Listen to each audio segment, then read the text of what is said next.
Hello friends, welcome to money content Telugu channel. Next వచ్చేసి stock brokers.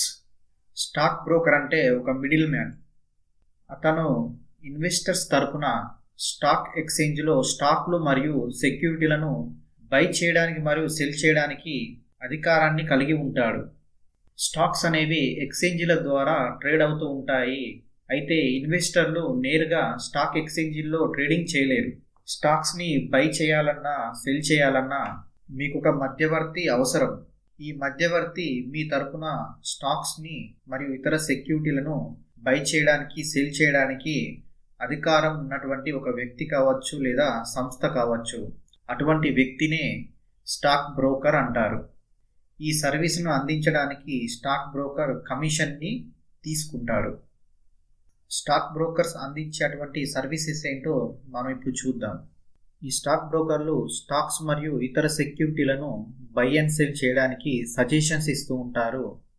ఎందుకంటే వీళ్ళకు market పైన అవగాహన ఉంటుంది. ఏ స్టాక్స్ను కొనాలో ఏ స్టాక్స్ను అమ్మాలో క్లయింట్స్కి సజెషన్స్ ఇస్తూ ఉంటారు.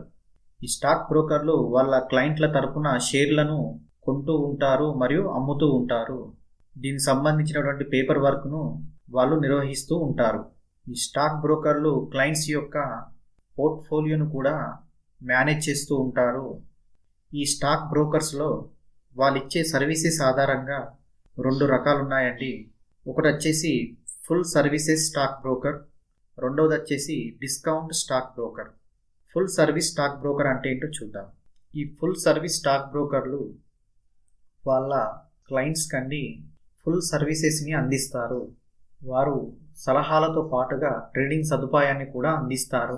ఈ కారణంగానే ఫుల్ సర్వీస్ స్టాక్ బ్రోకర్లు వసూలు చేసే ఫీజులు ఎక్కువగా ఉంటాయి.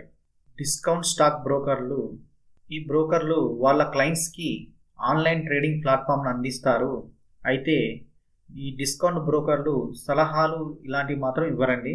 ఈ కారణంగానే అందుకనే వీళ్ళ ఫీజు అనేది చాలా తక్కువగా ఉంటుంది. దాదాపు అన్ని బ్రోకరేజీలు ఇప్పుడు ఆన్లైన్లోనే వాళ్ళ సర్వీసెస్ని అందిస్తున్నారు.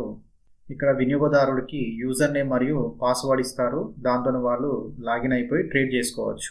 స్టాక్ బ్రోకర్లను securities and exchange board of India act 1992, securities contract regulations act 1956 కింద నిర్వహిస్తారు. ఈ స్టాక్ బ్రోకర్లు సెబీ ఎప్పటికప్పుడు జారీ చేసే నియమ నిబంధనలను ఫాలో అవుతూ ఉంటారు. భారతదేశంలో ప్రతి స్టాక్ బ్రోకర్ స్టాక్ ఎక్స్చేంజీలలో సభ్యుడిగా ఉండాలి మరియు సెబీలో రిజిస్టర్ చేసుకోవాల్సి ఉంటుంది. స్టాక్ బ్రోకర్లు తమ రిజిస్ట్రేషన్ వివరాలను వారి వెబ్సైట్లలో మరియు అధికారిక పత్రాల్లో కూడా చూపాలి. ఈ సెబీ వెబ్సైట్ నుంచి ఈ రిజిస్టర్డ్ స్టాక్ బ్రోకర్ల డీటెయిల్స్ మనం తెలుసుకోవచ్చు. మా వీడియో కనుక మీకు నచ్చినట్లయితే లైక్ చేయండి, షేర్ చేయండి, సబ్స్క్రైబ్ చేయండి. అలాగే పక్కనే ఉన్న బెల్ ఐకాన్ని ప్రెస్ చేయండి. జై హింద్.